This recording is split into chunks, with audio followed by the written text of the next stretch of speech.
ভেনেজুয়েলার সুপ্রিম কোর্টের রায়ে অন্তর্বর্তীকালীন প্রেসিডেন্ট হলেন ভাইস প্রেসিডেন্ট ডেলসি রদ্রিগেজ। দেশটির রাজধানী কারাকাসে দেয়া রায়ে আদালত জানায়, প্রশাসনিক ধারাবাহিকতা এবং দেশের সার্বভৌমত্ব রক্ষায় এই সিদ্ধান্ত জরুরি।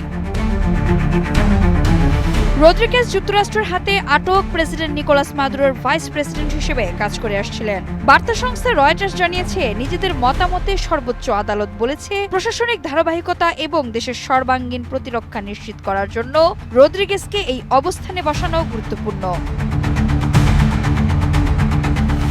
বর্তমান প্রেসিডেন্ট নিকোলাস মাদুরো যুক্তরাষ্ট্রের হাতে আটক থাকায় রাষ্ট্র পরিচালনায় শূন্যতা তৈরি হয়েছে বলে মত ভেনেজুয়েলার আদালতের। এমন পরিস্থিতিতে প্রযোজ্য আইন কাঠামোর আওতায় রদ্রিগেজকে দায়িত্ব দেওয়ার কথা বলা হয়। এক্সট্রিম মশার কয়েল প্ল্যান্ট ফাইবার দিয়ে তৈরি, ডেঙ্গু, চিকুনগুনিয়া বাহি সহ যে কোনো মশার বিরুদ্ধে দেয় এক্সট্রিম সুরক্ষা।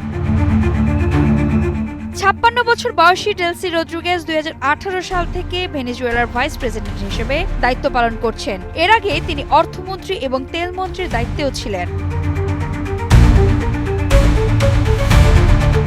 বামপন্থী গেরিলা নেতা হোর্হে আন্তোনিও রদ্রিগেজের কন্যা ডেলসি রদ্রিগেজ ভেনেজুয়েলার কেন্দ্রীয় বিশ্ববিদ্যালয় থেকে আইনে স্নাতক করেছেন। তার ভাই হোর্হে রদ্রিগেজ বর্তমানে দেশটির জাতীয় আইন পরিষদের প্রধান।